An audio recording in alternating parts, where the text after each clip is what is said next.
How What's going- I like making note of all our All technical right, Deepak. How am difficulties. I looking? How am I looking now? Now we're perfect too. It never ends.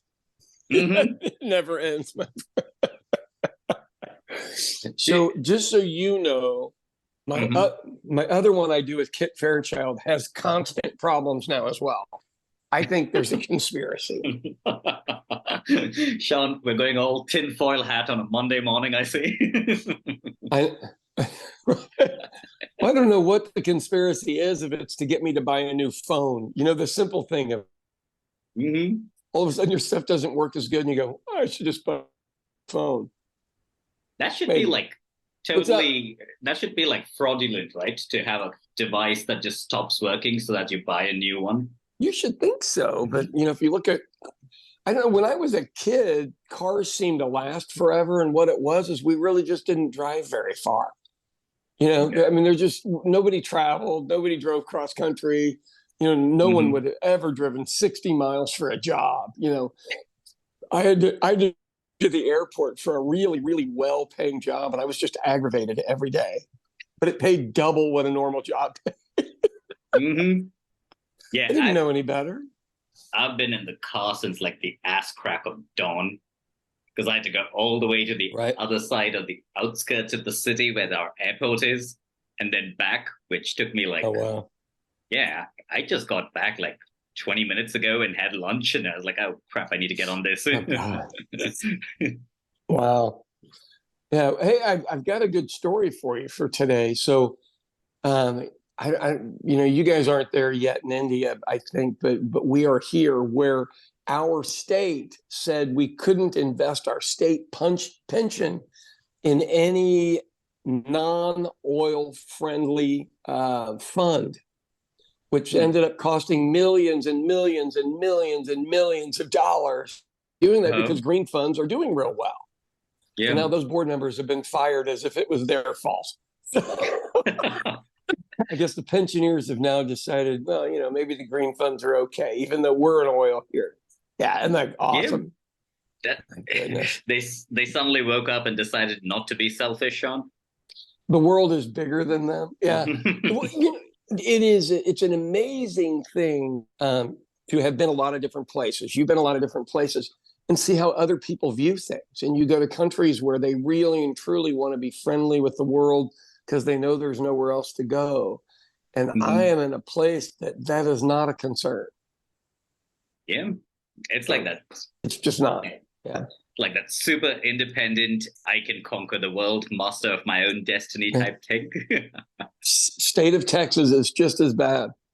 And it's weird. It's the states on the low educational spectrum Hmm. that do this, and I guess it's a way to get people ginned up or riled up or excited about whatever the home business is. We do Hmm. more wind energy in Oklahoma than any other state. We are Yeah. already a woke. What we'll do next is solar, but we'll do it real low to Hmm. the ground, so the wind and the tornadoes don't tear it up. I mean, it's okay to move to something different or add other things. There, like my sister used to sell one variety of hummus. She sells seven now. It's okay. There's market.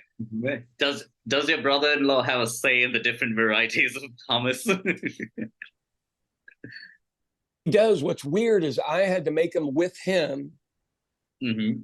and have him approve of them because the best one required ingredients that they don't have in their place, so they didn't do it. And that's a smoked jalapeno black bean hummus, which is excellent, best I've ever had. But it's so different. You can't. He doesn't want all the ingredients in the same refrigerator and stuff. He's afraid it'll smell up the other stuff. And he's a chef. It's valid. Yeah, Hmm. Yeah. I know. Crazy time. How's my background look? That's just a like our background since I moved to this one. There's the other one. How about those? Nice flowers, But right? yeah, What we're just goes? Sean, Saturday night was India versus Pakistan in the World Cup cricket. So the Oh, roads wow. were empty. So I was driving around like a maniac because there was no traffic. Everybody was glued in front of their TVs. Wow. Who ended up winning? India did. Good. So I know Ireland is in the quarterfinals of the World Cup Rugby at this point, which is surprising. We only have 4 million people, so it's smaller than half of one of your cities. I know. But we're violent enough to still make it that far. Okay, so evidently you and I need to quit cussing in our podcast is the message I got. Weirdly enough, YouTube, I don't even know what the hell the problem was, because all their stuff said was the swearing. That's all they mentioned. But if you look at the details, Sean, it shows that for some reason we are watched in Argentina. Yeah. And because we speak political stuff, it's not allowed to be there. Wow. Yeah, it was like the weirdest rule thing that I had to go through, because I was like, what is going on? Like, who the hell clicked on Argentina? That's interesting, because that's where a whole bunch of the Nazis went with Catholic passports. Yeah. Yeah. Whole bunch of them. It's probably that dump weird. I took last week on Falkland Islands. Well, I guess what you and I are realizing is if they're bothering to censor us, imagine what they're doing to real. Okay, let's talk about that Indian writer that I said I like so much, which of course her name is Aurndhati. Do you remember who I said we need to? Yeah, I want to meet her before. How do I make this happen? I think when you make a trip to India. Yeah, we can make it happen. I really do. That I find her fascinating, because she's got a way to say really, really, really insulting things and yet be very polite. Yeah. It's a skill I do not have. It's like a very Indian, it's actually a very Indian thing, because there was someone who was telling me about how, like, even if it's like an Indian guy who owns a gas station and someone's rude to him, he will always have the last laugh or the last word. Wow. Okay, sorry, sir, please go. But if you die, your family will be happy. Like, that kind of shit is what they say. Okay, that's awesome. That's awesome. Okay, well, without getting yourself in trouble, explain to me what the deal is, because I literally watched 2 interviews, and then I was so interested, I kept watching others, but I didn't know other than being a really, really intelligent female and really witty. Can you do that without getting in trouble? We can try. I'll loosely base it on something. That's right. If we were talking about a random person that was really smart, what should they not be doing? To be honest with you, like, that portion of India has been like under really strong pro-Hindu influence since this prime minister was elected. And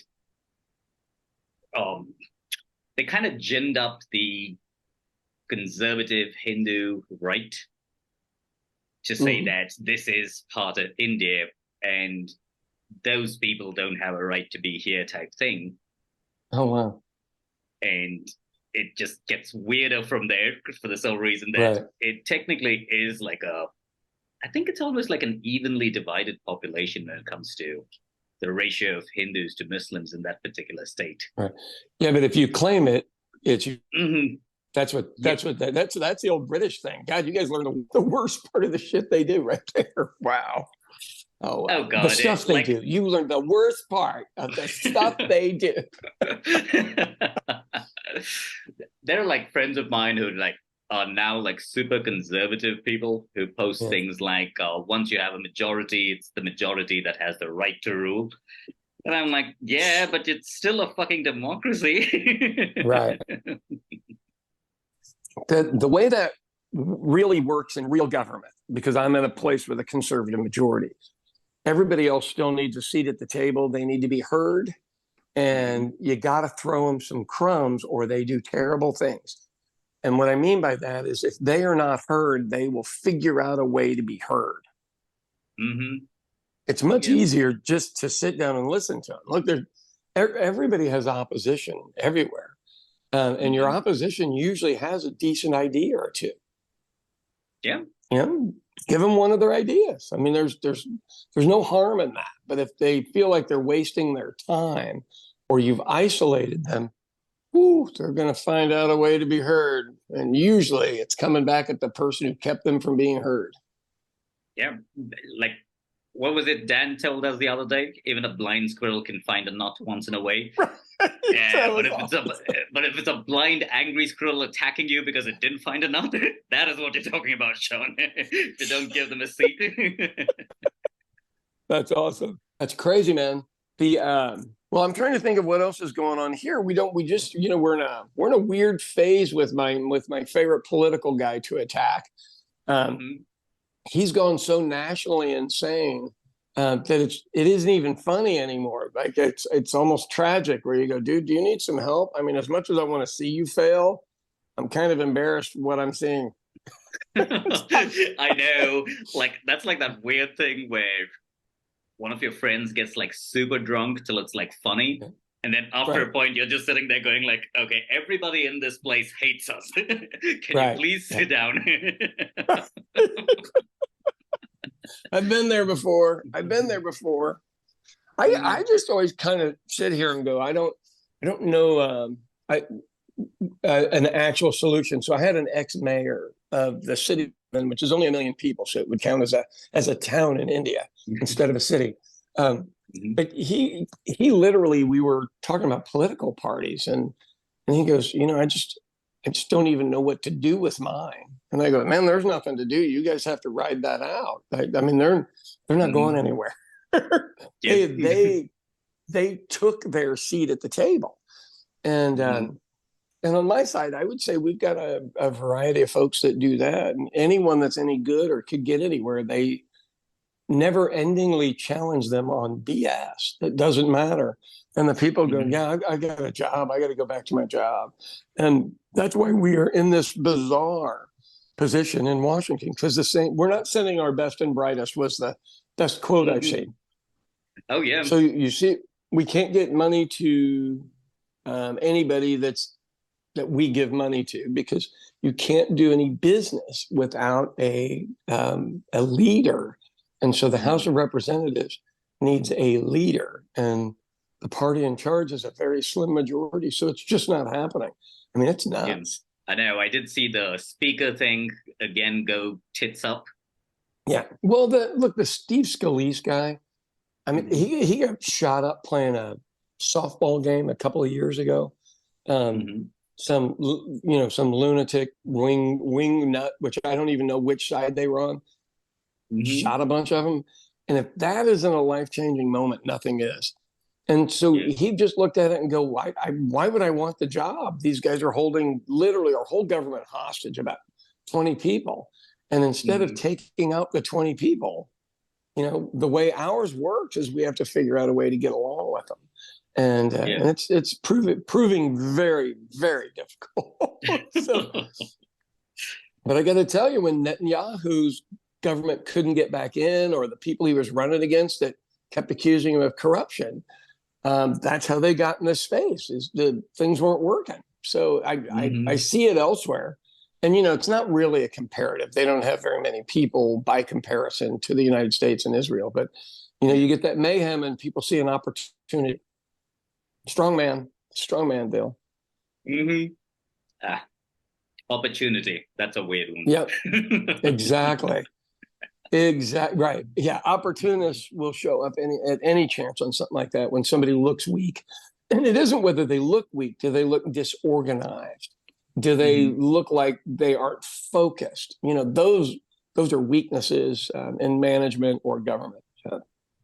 For any of you watching, that's your opportunity. Let me give you this example. So 12 years ago, all of our kids were out of the house, and Kathy decided to get formally into politics.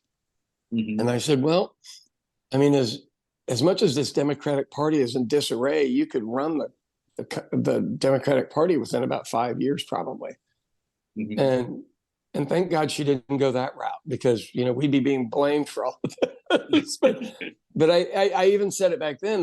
We went to a meeting, and it was just there was no cohesion whatsoever. I mean, it was interesting to look back on. You know what I mean? Without being too cerebral here, you could read the room and go, no one is in charge. And the guy that thinks he's in charge is definitely not in charge. Pretty wild. Yeah, I've been to some of those democratic meetings with you. Yes, you have. Yes, you have. Do you want to tell everybody about it? We like brown people. I was like, thank you. I hope you're talking to me. Yeah, that was nuts, my friend. That was nuts. Tell me what's going on with you guys over there. Beside everybody, I think taking it easy this week, considering that they have to pace themselves for this World Cup. Oh, God, yeah. Well, so does the whole country stop, much like it does? Pretty much. I would say, but America in the World Cup didn't really. We stopped for the women, not for the men, and the women just, they're young, they're new, they weren't as provocative as the old group, who were beautiful and just tough as nails. So they'll get there. Yeah, they'll get there eventually. I think this one had like more than, I think the viewership on these games is almost like 100, 200 million at a time. It's really weird. And how long does the game go? So this would be, it's called a one-day international. So it's like an 8-hour game. So people watch the whole 8 hours? I have a friend who goes there 30 minutes early to basically watch the pre-match talk show and watch the toss to see who goes batting, who goes bowling. And then he just sits there till like 8 o'clock at night, where we have to scrape him off whatever stool he's on and chuck him out. Good for the bar business. Yeah, I was going to say it's good for the bar business, but 8 hours is too long for the bar business anywhere. I don't care who you are. I know. Wow, that's nuts. Interesting. Yeah. Well, over here at we're in like the stale session. Nothing's happening. Restaurant business is good. Football is all the madness, I mean, the routine. So we've got a few more weeks of just kind of boring, to be totally honest with you. So we're going to have to come up with subject matters to fill like your guy with, what was the crazy guy with the teak or tea wood? Oh, it was the sandalwood. Sandalwood. There you go. Documentary about B. Rappan that we watched. Brilliant. Yeah, we will come up with topics soon. Today, I'm just a little bit like out of sorts for the sole reason that when I was driving back home, I was wondering why all these people were like all petrol heads just trying to race and get ahead. No one here follows lane discipline. So I'm like that old lady in the car just quietly driving, because I usually a lot, Sean. Luckily, there's no recording device in my car. God, that's awesome. That's what you need to film. I am going to try doing that. Wow. That would be hilarious. Yeah, because everybody just pretends that they're like a neurosurgeon who's late for surgery, or the biggest fuck up in life who cannot manage a single moment of their life and terrible at time management and are late everywhere. That is how everybody drives. Oh, Lord. So, I grew up in the Midwestern part of the United States, and I had never driven in bad traffic. And I'd always been warned if I got to Chicago, everyone was really aggressive. And I won't lie, as a 18-year-old kid, I liked that. But now I look back and go, it was so dangerous. People would jump off the road, drive on the sidewalks and all this other stuff. I mean, it was literally not safe. But I don't know where they were in such a hurry to get. The place wasn't that big. Exactly. That's my same problem here. Yeah. Okay, that's pretty good. Hey, I did get that suitcase, by the way. Now, which is going to sound weird to any of you. It's full of clothes, not anything. Jesus. Yeah, you're welcome. Hope you enjoy the investigators later today. from Argentina.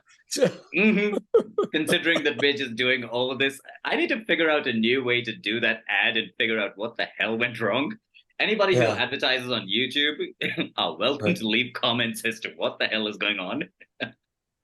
Is it just becoming overall difficult, but I really mean this. Like, so I can do the view, but if I'm doing a Facebook Live, something every time goes wrong, and it takes 2 or 3 takes just to get going. And it used to be the easiest in the world. You set it up and went. And for some reason, and I did have a computer expert friend of mine go, well, Sean, Siri is looking for your exact audience of what you are saying.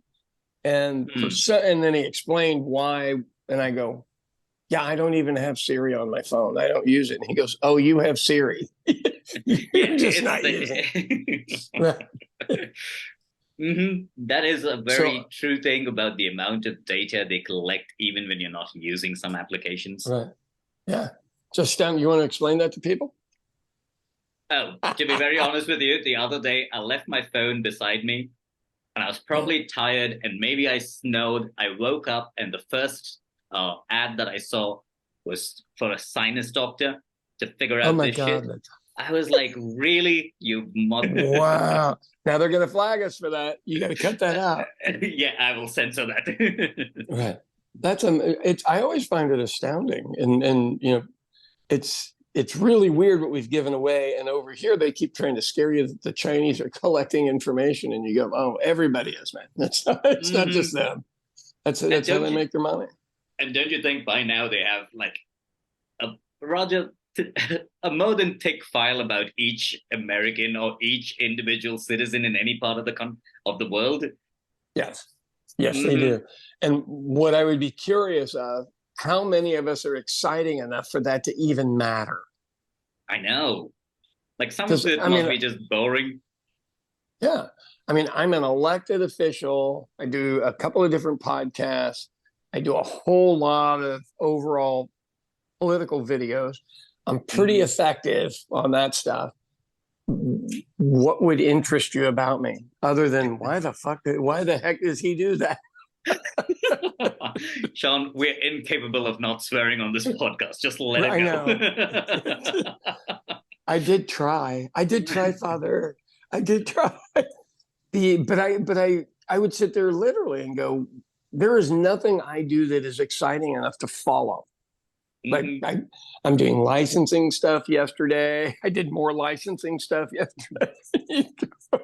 But even I think you would have to be running a criminal enterprise for anyone to even be interested.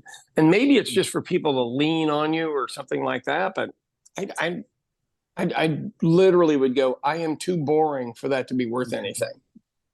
I know. Like I always tell Alex that if there is like one assigned guy who has to listen in to keywords, every time he switches it on and hears us talking, he's probably like, oh no, it's these assholes again.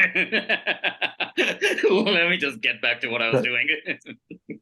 They are this weird and they don't even drink alcohol on the show.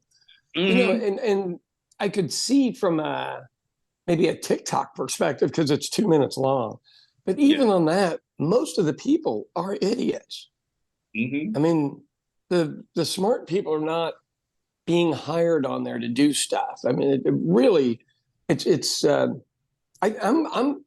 want to know long term what your people are looking for on that. Are you trying to pinpoint the next great one, or are you trying to take that guy out? You know, I mean, because from an advertising perspective, I don't really buy anything anymore. I buy stuff for the business. Like I'm a waste for the economy. I literally am a waste. I don't buy anything. Do you know, I'm the same way when I look at a YouTube video and the ad shows up, I'm like, dude, I'm not going to buy anything. So sad. You just wasted a couple of bucks on me. That's what I think of in my head. Me too. I don't want them to waste their money. And you know, people my age generally we're not consumers anymore. We have opinions on everything, but we're not really consumers anymore. So I don't know. Even if you did a profile, I would be curious of what that said. I mean, it seems to be super myopic for the sole reason that in the short term, it does make some sense to gather all this data to market. But I think it has more to do with the bottom line effect of pleasing the shareholders with profitability right now rather than focusing on a good product that lasts over the years, even in the tech space. I think that's what's going on with most of it, Tim. Which the second part of what you just said there is the original Japanese business management. What is our business? Where do we want to be 5 years from now? Where do we want to be 10 years from now? Why does our reputation always matter? Because modern business, that is just not the case. But it really does in the long run. It matters. It gets you through stuff. Huh. Yeah, crazy, man. Like it is so weird that everything now is just fluff. There's nothing of substance, honestly. Even if you look at all the big tech companies out there with like billions and billions of dollar valuation. Yeah, what do they do? Okay, so we got into this thing the other night at work with, you remember Aubrey McClendon, right? The guy that owned Chesapeake Energy. And my son got a summer job at his place, an internship. And I said, well, when you start working there, will you tell me what they do for money? And he goes, Dad, they're in the oil business. And I go, no, that's not where the money comes from. They do something completely and utterly different. And what it turned out to be is they were using your stock purchase money to invest in oil futures. So they were doing very high risk investments with your money. And but no one really found that out on time. We knew something was wrong, but it, because they would go to a sale of a place that had oil and paid 2 or 3 times what everyone else would pay. And if the regular business people can't afford it, you can't afford it either. One of those things. So it's I would look at a lot of tech companies on that and go, how much is up front? Your guy Yamaswamy that's running for president. Turns out he had I think it was a cancer drug that they were trying to get through, and that's when he brought it to or launched it before it was approved. It failed, but he got to walk away with money. Yeah. So the self-made man has done some weird shit. Not so self-made, evidently. But I understand that's the business. Those people bought in on the opportunity if it worked. I totally get it. But it's a weird bet. But it was a lot of money. I got to figure out a way to do that. That's a lot of money. Do you know there's like this? There's an episode of Anthony Bourdain in Jamaica, and I think he's staying at the hotel, or it used to be the former house. I think of the guy who wrote the Bond series, the James Bond series, and he was lying in a hammock on the beach, and he looks into the camera and he says, "You have to do something evil to be laying like this for 3 months a year. A regular person will never be able to do this." Right, legit. Yeah, that is a legit point right there. Yeah. What a great observation. Yeah, you have to have done something abnormal. And wow. So I stayed at J. Paul Getty's guest house in Acapulco about 40 years ago. And man, crazy town. But I know I've talked to you about that before and the poverty around it. But the thing was stunning. Yeah. Same thought. Wow. Speaking of those regions, a friend of mine, his company gave him like this really weird option where they were like, okay, we'll make you a director, but you have to work out of our office in Jamaica. I was like, okay. And then he starts researching and he sees the crime rate and he sees the poverty rate, which is basically all the places in between the fancy resorts that you have to live in and survive if you're not just a tourist there. And also like the exchange rate, I was like, dude, do you know that if they give you like $100 in Jamaica, you can come back to India and that'll be worth just 50. So it makes absolutely no sense to go there. And this is not shitting on Jamaica. It's just that this company was weird enough to think that he would take that option. And I was like, tell them to piss off. And all the country is known for is weed and reggae. They do have good reggae and weed. But, if it's any poor country you live in, unless you were in the nicer part of a big city, man, hey, people are going to make money. They just might make it off of you. I know. Sorry. But it's just the way it works. I got lost in New York one night at like 2 a.m. and we'd been out, drinking forever back in the day. And people are like, man, why didn't you wave down a cab? I go, there was no cabs there. You just kind of had to figure out how to make it through, like a little tiny mouse, how to get through the whole thing. Yeah, it was nuts. It really was. It was crazy. But, got through and made it out. Okay, well, I just enjoyed talking to you, my friend. So, But I do miss you over here at this point. It's an interesting time. It really is, guy. I'm telling you, it's getting weird over here. Getting weird.